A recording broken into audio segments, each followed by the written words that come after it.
सनातन धर्म ज्ञान गंगा चैनल में आप सभी का स्वागत है। मेरे प्यारे कृष्ण भक्तों, आप सभी को जय श्री कृष्णा।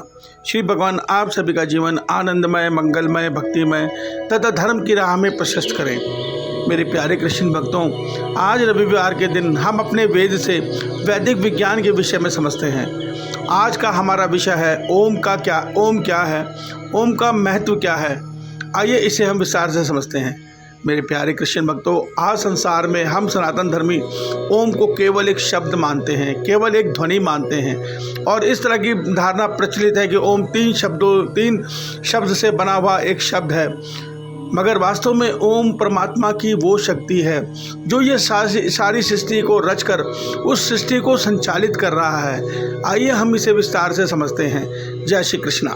मेरे प्यारे कृष्ण भक्तों, ओम को परमात्मा का नाद ब्रह्म स्वरूप कहा गया है। सृष्टि के आरंभ में जब हमारी प्रकृति जड़ अवस्था में, अंधकार अवस्था में रहती है, प्रकृति में कोई हलचल किसी भी प्रकार की नहीं होती, प्रकृति तत्व पूरे ब्रह्मांड में फैला होता है, उस समय उस प्रकृति में परमात्मा ओम रूपी शक्ति, ओम रूपी ध्वनि की प्रेरणा देते हैं। उस ओम रूपी ध्वनि की प्रेरणा से पूरे ब्रह्मांड में एक तरंग, एक हलचल, एक चेतन शक्ति, एक ऊर्जा उत्पन्न हो जाती है। इस ओम रूपी ऊर्जा को वेदों में ओम रश्मि कहा गया है। यह ओम रश्मि पूरे जड़ प्रकृति को में फैलकर पूरी प्रकृति को जीवंत कर देती है और उस प्रकृति में अनेकों छोटी अनेकों लाखों रश्मियाँ सागर के लहर की तरह उत्पन्न हो जाती हैं और उन अनेकों रश्मियों से अहंकार तत्व और मनस तत्व बनते हैं, जिससे फिर आगे ब्रह्मांड में सूत्रात्मक वायु बनती है। सूत्रात्मक वायु से फिर अलग अलग पंच महाभूत, पंच प्राण के द्वारा ये सारी सृष्टि का निर्माण होता है, ये सारे ब्रह्मांड का निर्माण होता है, जिसमें हर तत्व में अलग अलग मास के द्वारा यह ओम रश्मि सबको रचती है। ओम रचती प्रकृति है, इसमें चेतन शक्ति देती है इसको हमारी ओम रश्मि रूपी ऊर्जा। तो ओम रश्मि जो वास्तव में है, ये छंद रूप में पूरे ब्रह्मांड में विचरण करती है। छंद, इसको आप ऐसे समझ सकते हैं जिस प्रकार एक वाद्य यंत्र में, एक गिटार में जब हम उनकी तारों को छेड़ते हैं तो अलग अलग ध्वनि निकलती हैं, उसी प्रकार ये ओम रश्मियाँ अनेकों ध्वनियों में बदलकर और अनेकों तत्वों का निर्माण करती हैं। वास्तव में हमारे वेद बताते हैं कि ये जो ब्रह्मांड में रश्मियाँ फैली हुई हैं, ये वेदों के मंत्रों के छंद ही हैं और उसी के हिसाब से ये एक प्रकार से आनंद में नाच रही हैं और पूरे ब्रह्मांड में नए नए तत्वों का निर्माण करके पूरे ब्रह्मांड का संचालन कर रही हैं। इन्हीं के द्वारा प्रकृति के हर तत्व बनते हैं।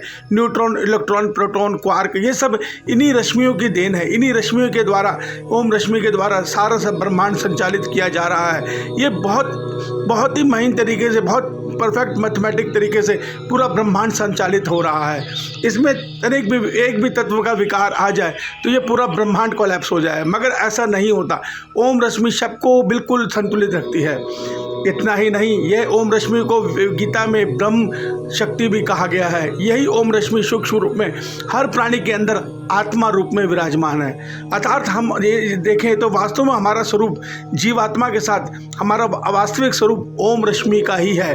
हम ब्रह्म शक्ति ही हैं, हम ईश्वर का अंश ही हैं। तो ओम को आप साधारण मत समझिए।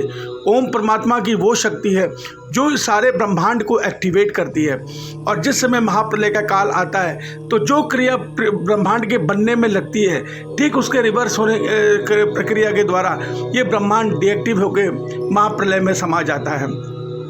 तो वास्तव में ये हमारी प्रकृति महाप्रलय काल में सुप्त अवस्था में चली जाती है और जब सृष्टि आरंभ होती है तो दोबारा ओम रश्मि के द्वारा एक्टिवेट हो जाती है। तो ओम को आप साधारण शक्ति मत समझिए, ये परमात्मा से उत्पन्न परमात्मा की ही शक्ति है। इसको विस्तार से समझिए तो इस पूरे ब्रह्मांड में परमात्मा ही ओम रूप में सर्वज्ञ बने हुए हैं और हर जगह मौजूद रहकर इस पूरे ब्रह्मांड को चला रहे हैं। मेरे प्यारे कृष्ण भक्तों, सूर्य में जो तेज है वो ओम रश्मि के कारण ही है। वायु में जो शक्ति है वो ओम के कारण है। जल में जो रस है उसका कारण भी ओम है।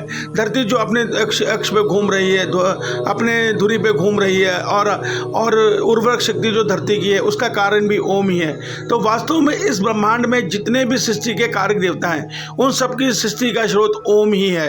ओम ही है जो हमारे शरीर में हमारे हृदय को हर वक्त धड़काते हुए हमारे शरीर को सुचारू रूप से चला रही है। मेरे प्यारे कृष्ण भक्तों, जब हम रात को निद्रा लेते हैं तो और जब सुबह उठते हैं तो हमें ओम रूपी शक्ति ही तरोताज़ा करके दोबारा इस संसार में दोबारा पूरे दिन काम करने की शक्ति देती है। ओम रूपी शक्ति में ही वो शक्ति है जिसके द्वारा हमारे शरीर में हर क्षण लाखों सेल मर रहे हैं और नए सेल बन रहे हैं। इसी प्रकार ब्रह्मांड में हर तत्व बन रहा है, बिगड़ रहा है, उसकी शक्ति केवल ओम रश्मि ही है। इस प्रकार ओम से ही सारा सृष्टि और सारा ब्रह्मांड चल रहा है और ओम परमात्मा से उत्पन्न परमात्मा का नाद ब्रह्म स्वरूप ही है। तो मेरे प्यारे कृष्ण भक्तों, ओम को आप साधारण मत समझिए। ओम ही है जो हर देवता, हर सिद्ध मंत्र के आगे लगकर उस मंत्र में को शक्ति दे रहा है, जिसके द्वारा मनुष्य के कार्य फलित हो रहे हैं। परमात्मा से उत्पन्न ये ओम रश्मि पूरे ब्रह्मांड के कण कण में स्थित है और एक स्टिंग रूप में, एक अर्थात कंपन रूप में, एक नित्य रूप में इस पूरे ब्रह्मांड में सदैव इस ब्रह्मांड को संचालित करती रहती है। हर इस ब्रह्मांड को नहीं, संपूर्ण प्राणियों को, सबको संचालित करती रहती है। वास्तव में जो प्रकृति के गुण हैं, सत्य रज तम और सारे तत्व, उन सब को जो जीवंत किए हुए है ये ओम रूपी शक्ति ही है। मगर ओम की साधना के साथ मनुष्य को सदैव सकाम भाव रखना चाहिए, अर्थात जन कल्याण का भाव रखना चाहिए। पंच विकार से अपने आप को बचाकर वासना रहित होकर तब ओम की साधना करनी चाहिए। ओम की साधना में मनुष्य को ईश्वर के निर्गुण या सगुण स्वरूप का ध्यान करना चाहिए। सगुण स्वरूप में भगवान श्री कृष्ण जी या श्री राम जी का ध्यान किया जा सकता है। ओम की साधना से मनुष्य को दिव्य शक्तियाँ प्राप्त हो सकती हैं और ओम के द्वारा इस संसार चक्र से निकलकर मनुष्य ईश्वर को पा सकता है। बाकी हम आगे के श्लोक में, अगले संडे के श्लोक में समझेंगे। जय श्री कृष्णा। ओम तत्सत। ओम नमो भगवते वासुदेवाय।